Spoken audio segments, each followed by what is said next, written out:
moment where these things happen. Glad to have you here. Didn't ask this yesterday, so we can do this linearly. So it's basically just love to hear the origins of the show. And Larry, this will start with you. Up until that point, they did that Pride of the X-Men pilot that sat for several years, and nobody really quite knew what to do with it. And at what point, from your stands, did the show, this show, evolve? Well, we tried to, back in the mid-'80s, there were two persons we worked with. One was Stan Lee, another one was a lady named Margaret Lesh. And she believed in the X-Men way back in the 80s. And so she found the money to do the pilot, Pride of the X-Men. And we got a really good toy animation studio to do the animation. And we put it out there, but back then, there was only 3 networks, CBS, NBC, and ABC. They didn't understand, what's a mutant? Why are these guys fighting each other? Who are they? It didn't sell. Fast forward about 6 years after that, Margaret Lesh becomes the CEO of Fox Kids in 1992. And she gives me a call and about 4 other people and said, we're doing the X-Men. She could greenlight a show. And that's how that show got on the air. And she also greenlit Batman, Spider-Man, Power Rangers. All of the Fox Kids shows that you guys know was because of her. Without her, you would have seen, this would have never existed. And so that's kind of like a quick version of the history. Marvel and DC both owe her a great debt. Oh yeah, big time. Absolutely. And you were involved with Spider-Man Amazing Friends, so of course you were involved in those X-Men episodes, right? Yeah, one of the first shows I worked on as a storyboard artist was Spider-Man's Amazing Friends. And a little side note, when they were trying to sell the show, NBC kept rejecting all of the premises. So I talked to the story editor. I said, hey, can I try something? And I was like 25 years old, didn't know anything. So I wrote a premise involving Spider-Man fighting a character called Swarm. He's made out of bees. And they liked it. My script was actually the first one that NBC accepted for the series. Very good, very good. So I think we've talked a little bit about how most of you guys got cast. Let me throw this out for each of you. Voice acting is very much, it can be sometimes challenging. Doing these, I'll check on our voice after this. For each of you, while doing the X-Men series, what was the craziest moment you all had in the booth that you could recall? Was there just something where just like you look at the script and it's like, what? So are the robots bad sentinels? What? I mean, was there something in the script you needed some clarification, or just something? So when my guy uses the powers, what do I do? You know, does that come from their eyes? Does it come from their hands? I mean, what was some of those moments?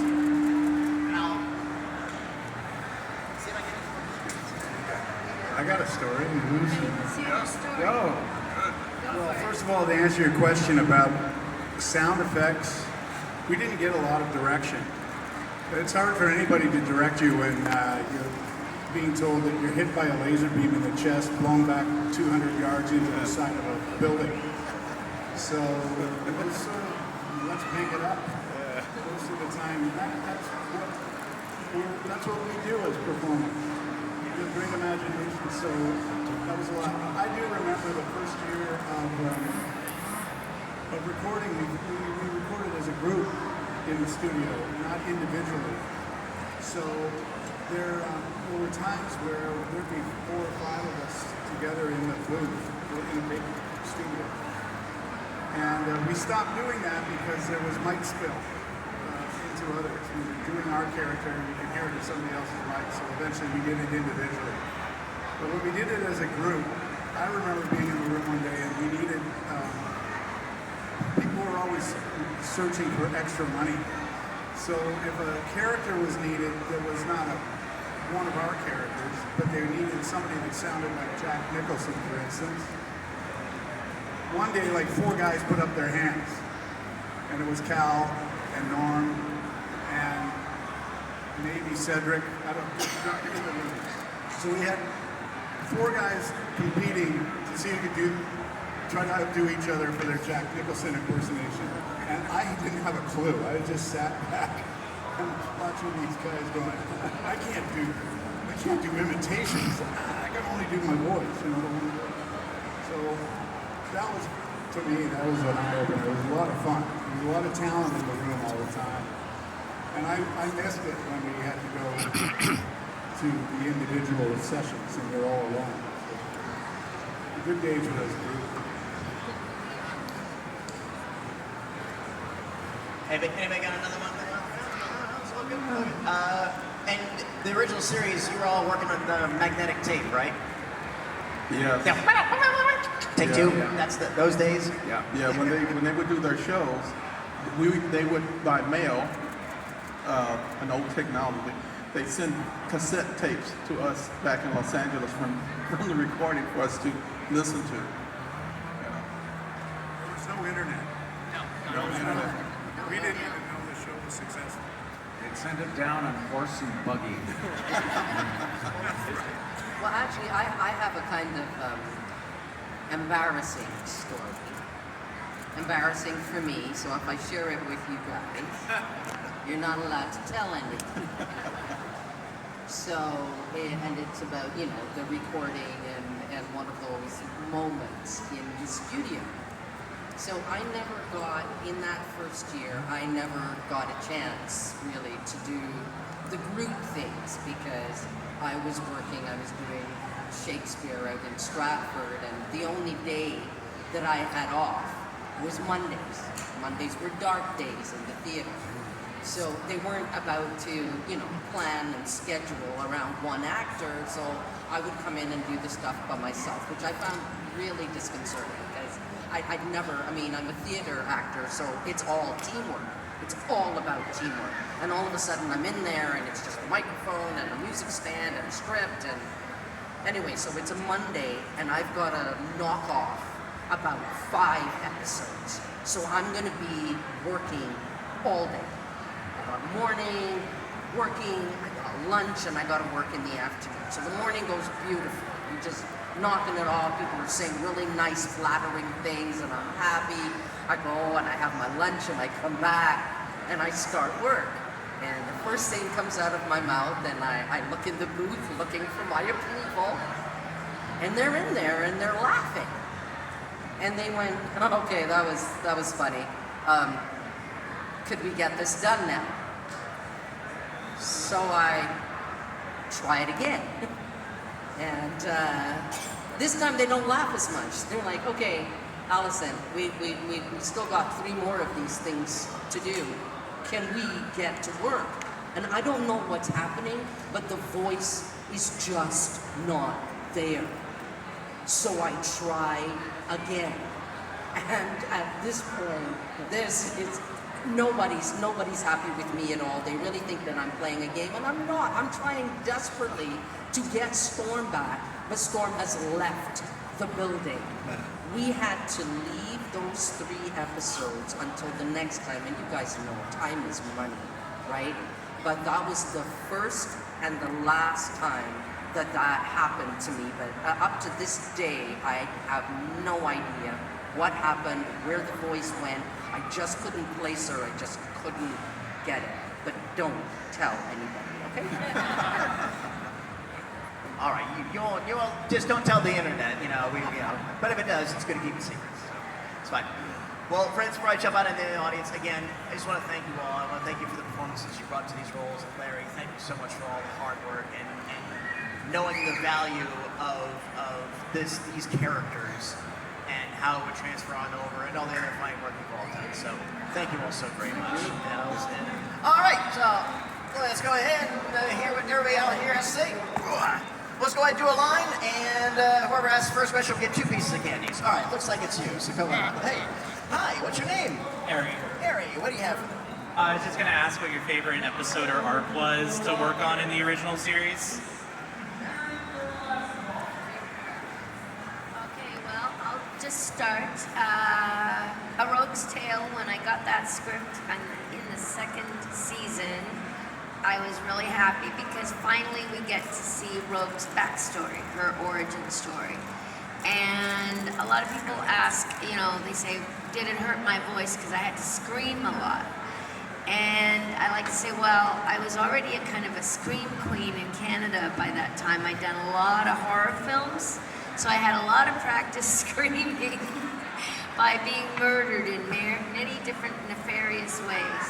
So it was great. It came in handy when I had to do all those screams as Rogue. But it was so much fun. Like there's one shot where she is pounding her way out through all the different layers of the floors in a building and punching out through the ceiling.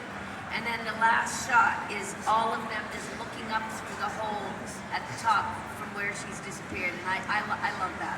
I love that episode. That's about it for me. Well, my favorite is the Nightcrawler episode because that was the first one I appeared in. It was also my first animated audition ever in my life. It was just, I very quickly, so when I auditioned, my agents joined up with a voice agent and they said, do you have anyone who does a German accent? We just don't want Colonel Flink from Hogan's Heroes, something real. And so I did lots of German characters. Went in there, saw the script, and went, I think I know what this sounds like. So I went in there and said, and then all that came out. And I just remember looking at Dan Hennessy behind the glass in the booth, and he was he had like this Robert Plant hair, and when he walked in, he was kind of like, okay, go ahead. And then I did it, and it just kind of clicked. And when I looked up, he was there. He's a very passionate guy. And I went, yeah. Do you want to do it again? Okay. The next thing I know, I'm in the studio next to Lenore and Cal, and I'm like, it was one of my favorite days ever in the studio, my first one. Now you got me thinking of the Colonel Plank thing. Logan! Anybody else got another one later on?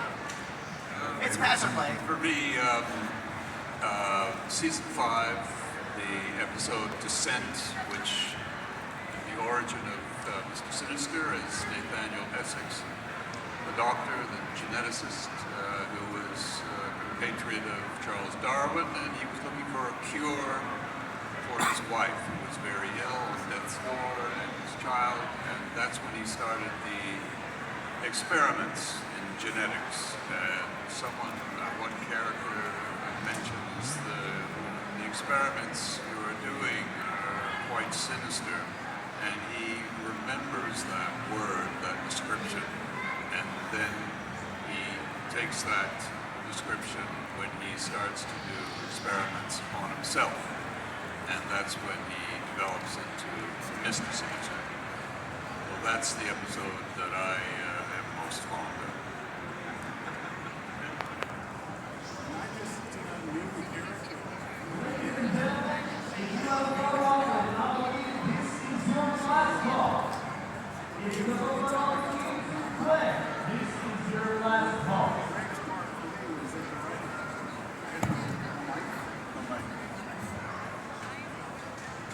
Check. Okay.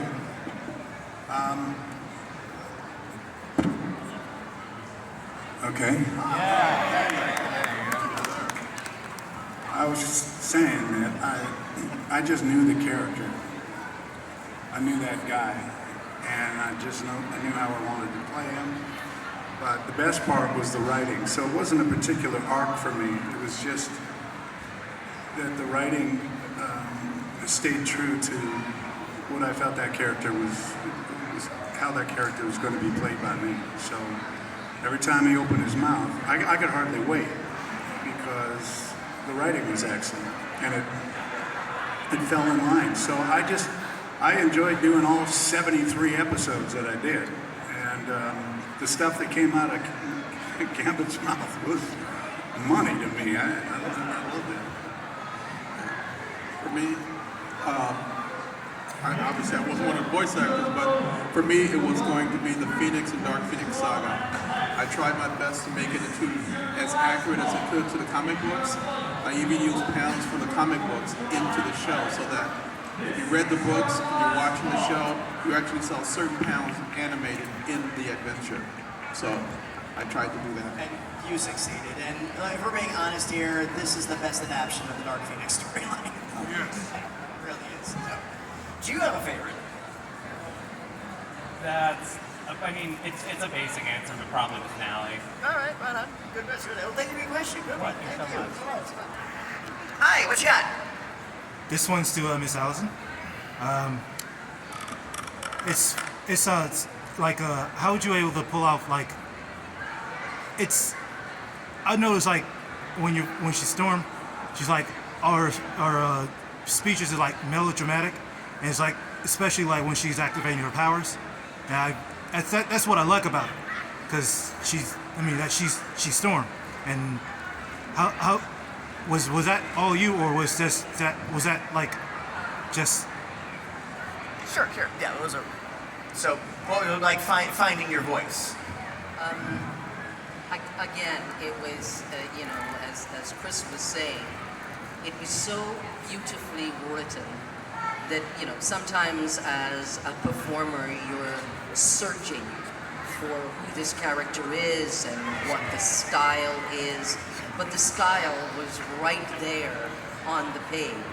And it fit very much with who I am as an actress. I tend to be big.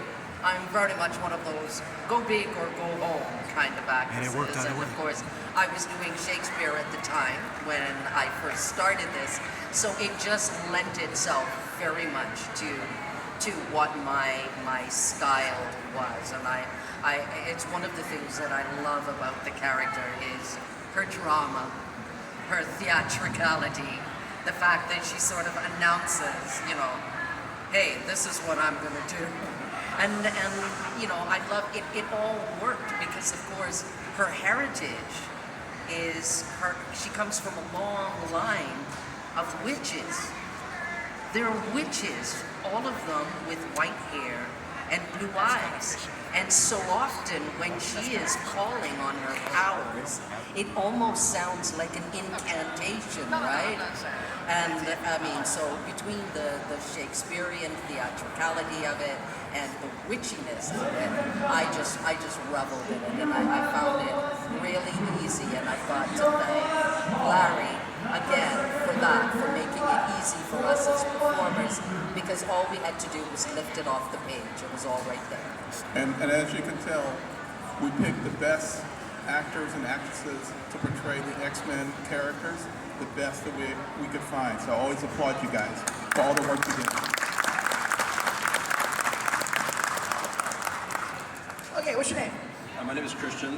First of all, I just want to say thank everybody here for giving us you guys time, making our dreams come true by coming here and just making us happy for who we are. My question is actually directed to everybody except for Larry. You can also answer. Out of all the most iconic lines that all your characters have said, which ones are your favorite ones? Oh, they're catchphrases. Yeah, well, it doesn't necessarily be their catchphrases, but maybe they had a particular line that And it doesn't have to be yours. It could be somebody else's character or whatever. That's fair. I can tell you the line that I use to center myself, because our recording schedule, there are often weeks and sometimes months and months between, so you find yourself, trying to get back into it. And of course, I am Storm, mistress of the elements. It brings me there every time.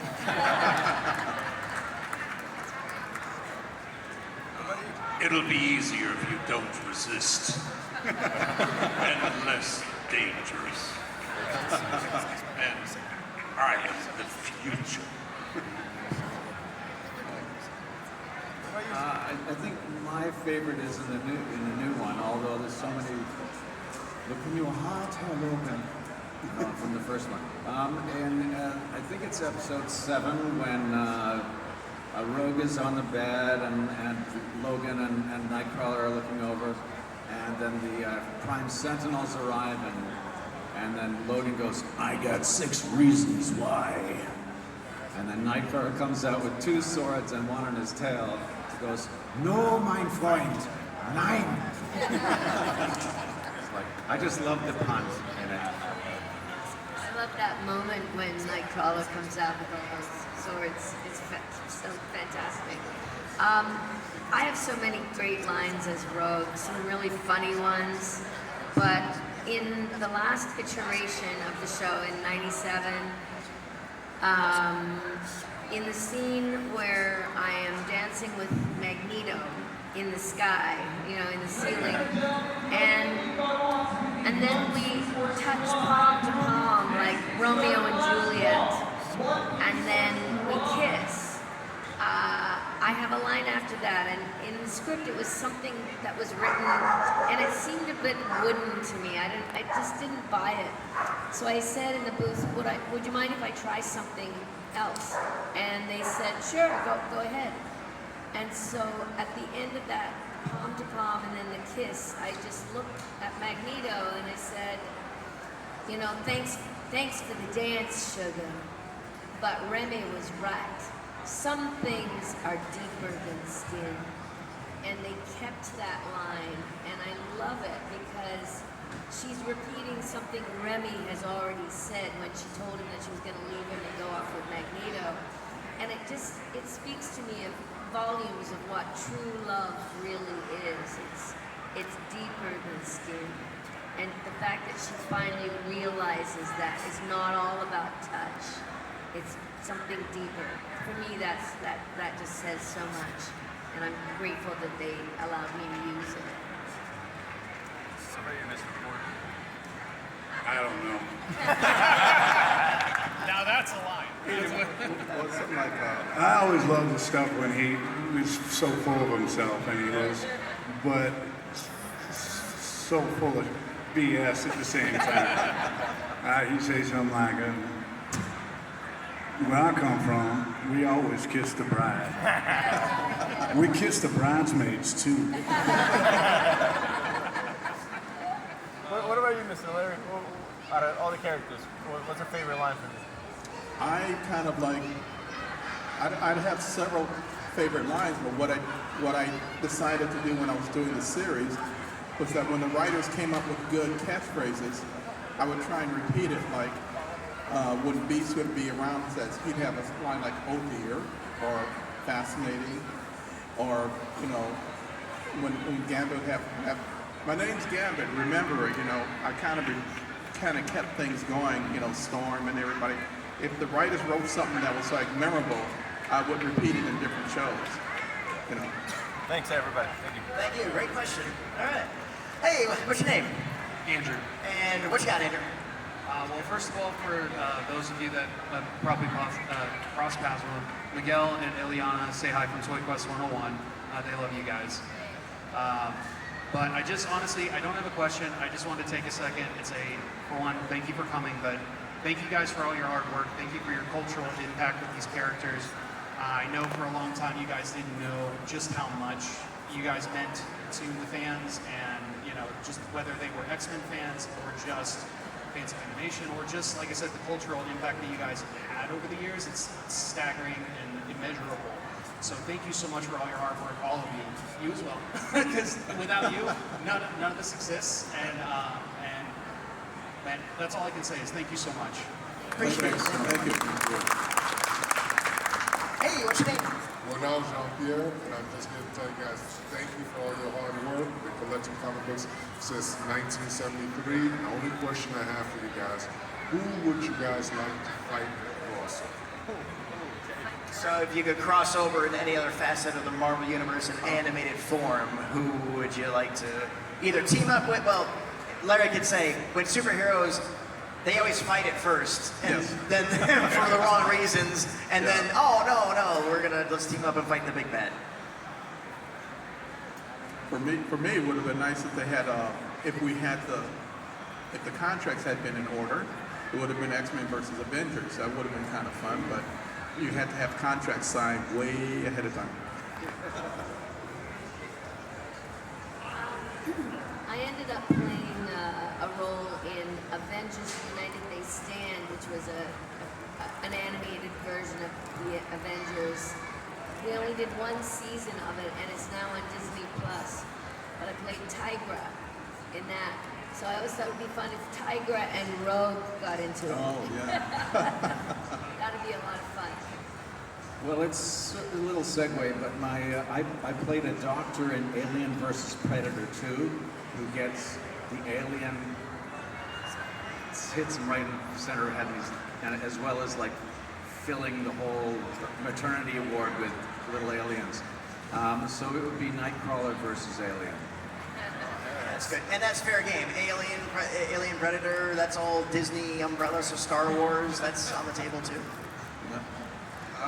I did the voice of Doctor Doom. I can't remember what it was called, but it would be fun to see Mr. Sinister and Doctor Doom Did you have a voice them at go-to. the same time? Oh yeah, that would be the fun part. Do both voices. I'm always up for Doctor Doom in animated form, so yeah. Any other throwouts? So, I'm with you, Larry. I would love to see classic Avengers have gone up its way too.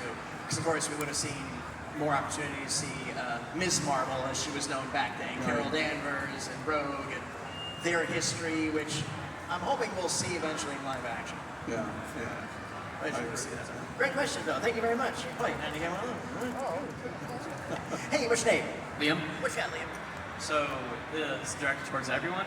In your opinion, where do you want to see the series go in the future? Where do we want to see the series go?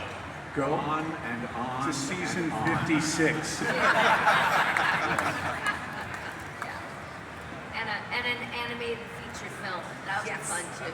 Yes, hear it, universe, hear it. A Christmas movie. X-Men on Hallmark. I'm working on season 2 with the existing production team, and we are working on season 3 premises. So I can at least tell you we got 2 more coming out. Woo!